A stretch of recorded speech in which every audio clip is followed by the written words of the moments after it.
नमस्कार, आवाज समाचार में आपका स्वागत है। आपके साथ मैं हूं विपिन भट्ट, लेकर हाजिर हैं ये खास बुलेटिन आपके लिए। बताएंगे आपको अब तक की अहम और बड़ी खबरें। सबसे पहले हेडलाइंस।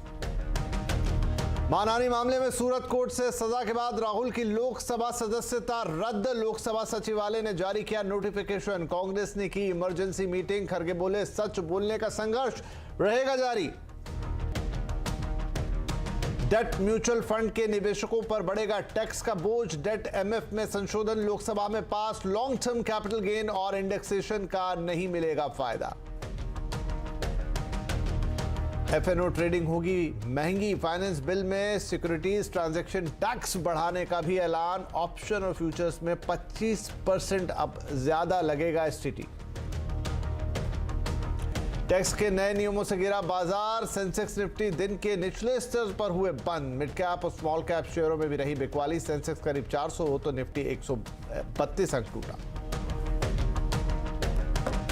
न्यू पेंशन स्कीम में बदलाव की तैयारियां। पेंशन स्कीम की समीक्षा करेगी सरकार। वित्त मंत्री ने किया ऐलान। वित्त सचिव की अगुवाई में कमेटी का गठन। अप्रैल से ट्विटर पर फ्री का ब्लू टिक नहीं। ट्विटर ने किया ऐलान। 1 अप्रैल से पैसे देकर ले सकते हैं ट्विटर का ब्लू सब्सक्रिप्शन।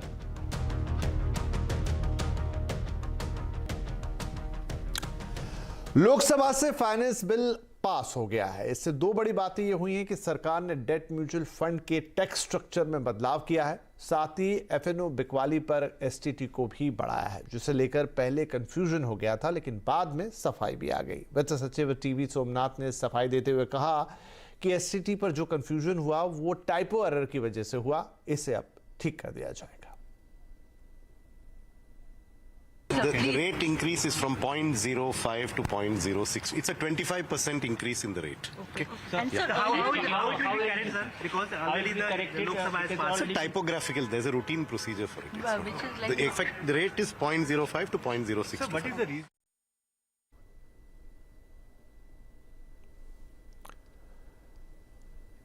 तो यहाँ पर फाइनेंस बिल पर हम और बातचीत करेंगे आपके साथ, और हमारे साथ जुड़ेंगे हमारे economic policy editor Lakshman Roy, साथ में सहयोगी यतिन मोता भी होंगे। लेकिन उससे पहले आपको हम लेकर तो चलिए अभी हम पहले लक्ष्मण के पास जाते हैं।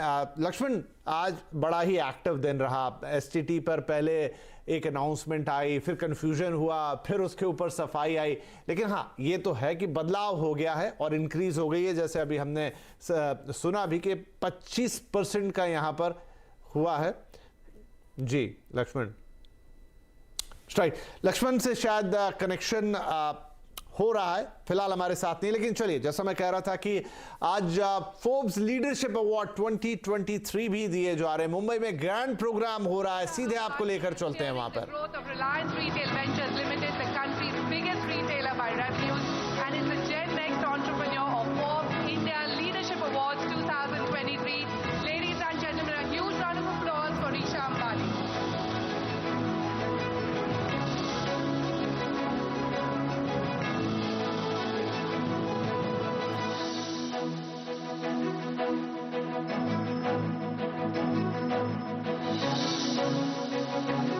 Ladies and gentlemen, keep the applause going.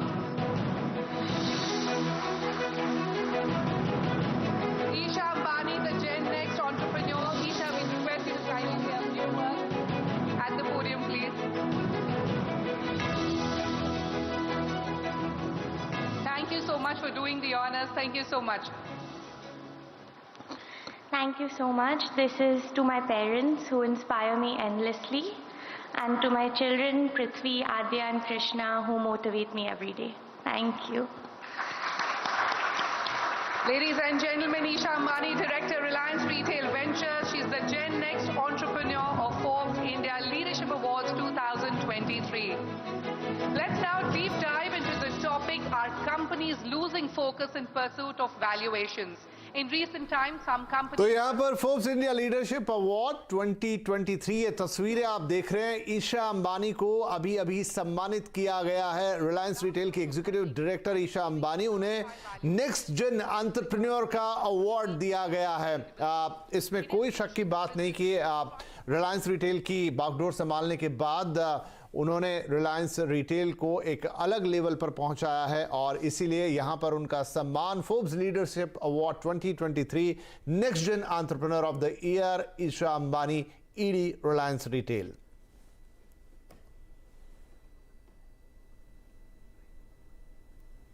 चलिए वापस लौटते हैं और खबरों पर हम बात कर रहे थे कि आज फाइनेंस बिल में दो बड़े बदलाव, एक तो एसटीटी को लेकर जहां पर एक अनाउंसमेंट आई, थोड़ी कंफ्यूजन हुई लेकिन उसके बाद एक क्लैरिफिकेशन भी आ गई, लेकिन कुल मिलाकर निवेशकों के लिए थोड़ी निराशा, क्योंकि यहां पर बढ़ोतरी हो गई है पूरे 25% की, पहले से 25% एफएनओ बिकवाली पर ये ज्यादा आपको देना होगा और साथ में डेट म्यूचुअल फंड्स को लेकर भी अनाउंसमेंट है। लेकिन लक्ष्मण हमारे साथ अब जुड़ गए हैं।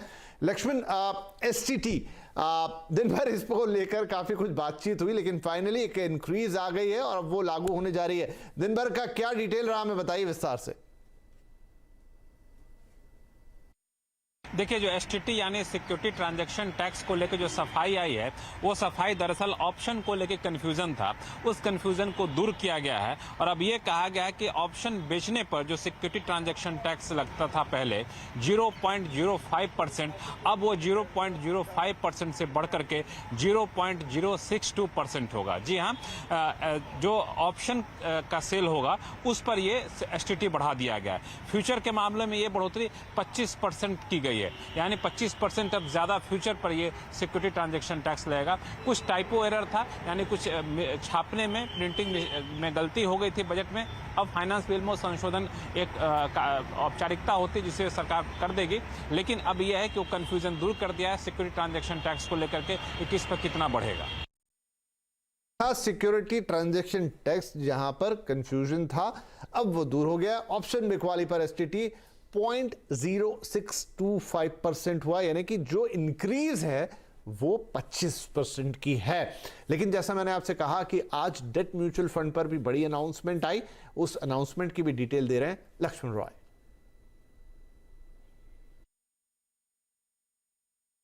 देखिए, दरअसल डेट म्यूचुअल फंड को लेकर ये बदलाव किया गया है।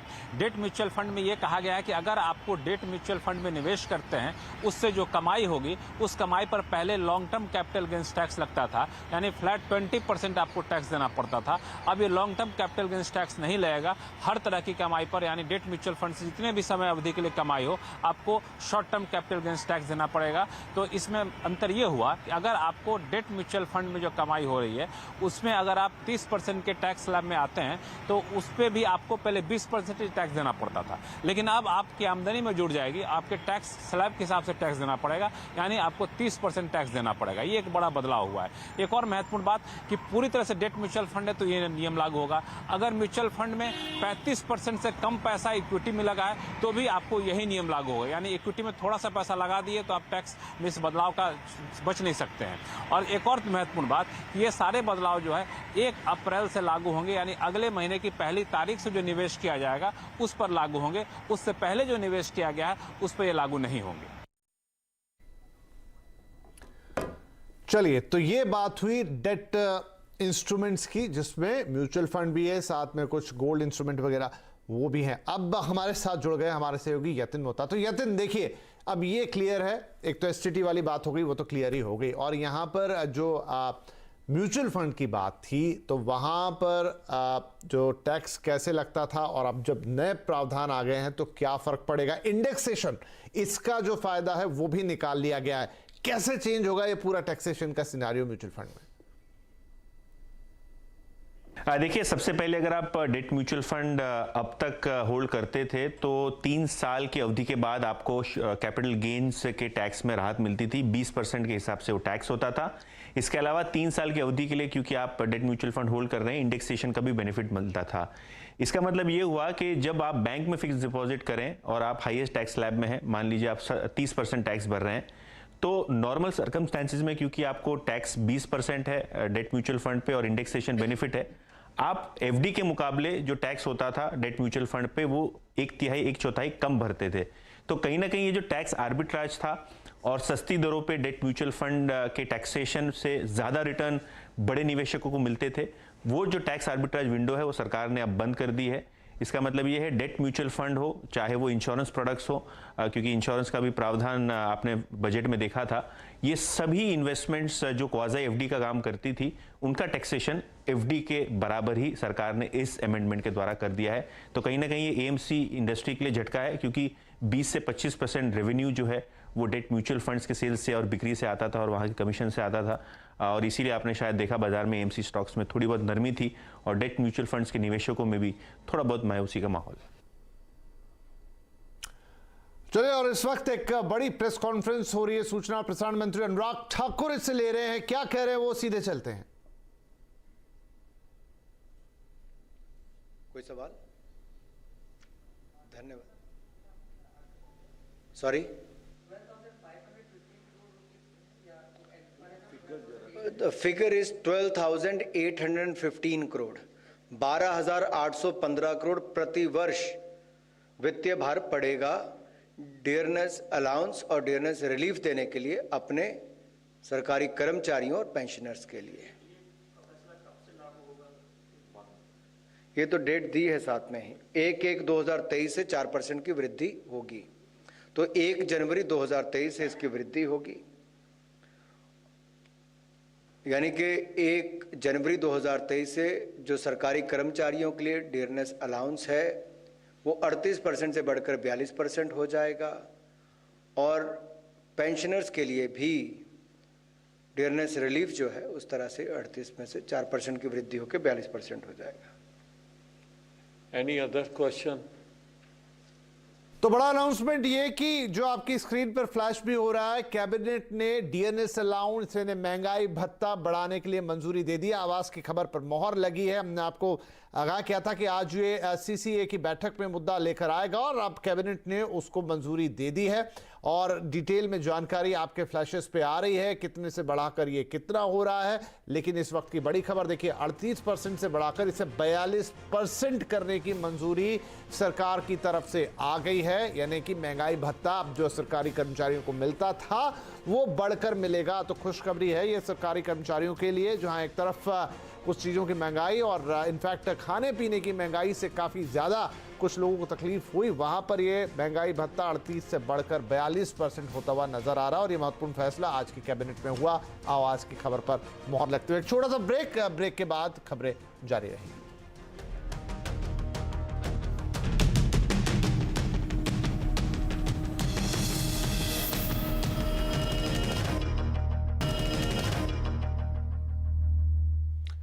न्यूज़ 18 नेटवर्क पर हम राइजिंग इंडिया के तीसरे एडिशन की अनाउंसमेंट करने के लिए बेहद उत्साहित हैं। राइजिंग इंडिया एक ऐसा मंच जहां पर भारत की सफलता और विकास की कहानी को सेलिब्रेट करने के लिए कुछ सबसे बड़ी और सबसे प्रभावशाली हस्तियों को एक साथ हम लाते हैं।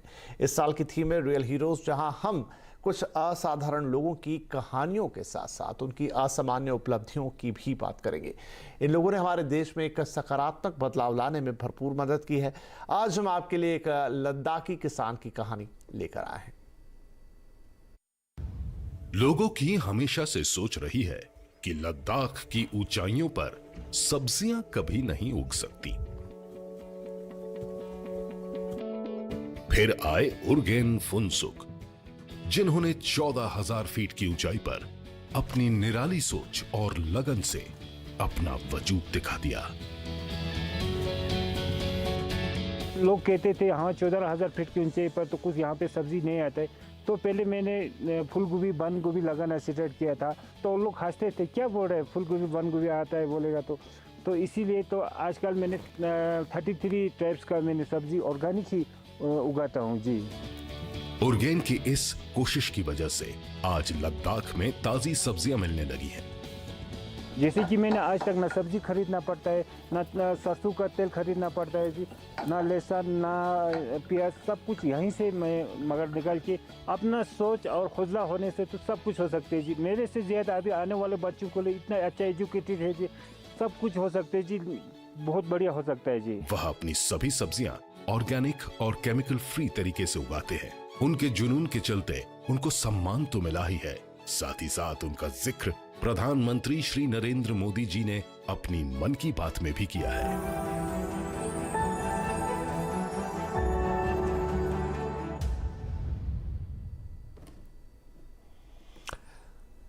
तो जैसा कि राइजिंग इंडिया में हमने आपसे कहा कि इसके तीसरे एडिशन में हम आपके लिए कुछ ऐसे लोगों की कहानी लेकर आते हैं जो कि वाकई में रियल हीरोज़ हैं, जिनकी सफलता की कहानी सेलिब्रेट करने लायक है, और कुछ सबसे बड़ी और प्रभावशाली हस्तियों को हम यहाँ एक साथ इकट्ठा करने की कोशिश करते हैं।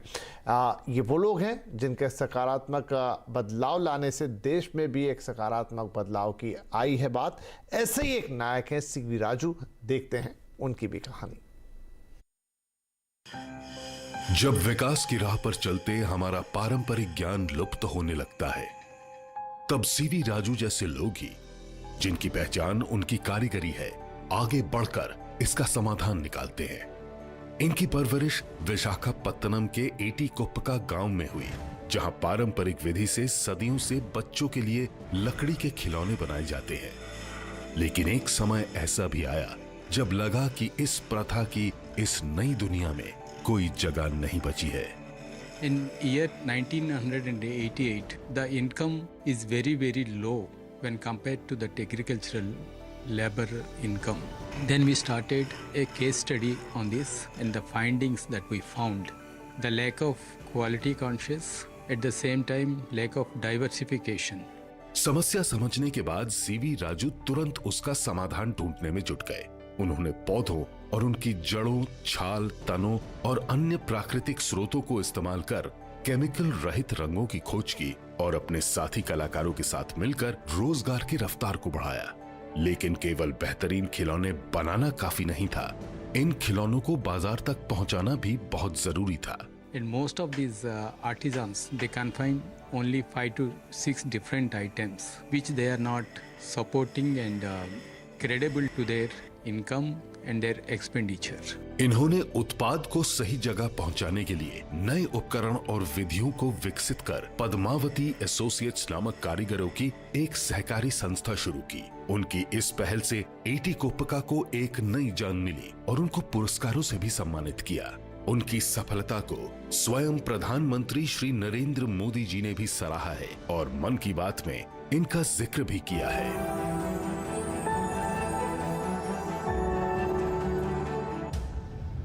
तो देखते रहिए हमारी ये खास पेशकश राइजिंग इंडिया रियल हीरोज, जहां हम आपके लिए विभिन्न क्षेत्रों में काम करने वाले असली हीरोज की कई कहानियां लेकर आते रहेंगे। तो आवाज़ समाचार के स्पेशल एडिशन में फिलहाल इतना ही, लेकिन खबरों पर लगातार अपडेट के लिए आप हमारे सोशल मीडिया प्लेटफॉर्म्स पर जा सकते हैं, जहां एक क्लिक पर आपको मिलती हैं नई और ताज़ा खबरें। नमस्कार।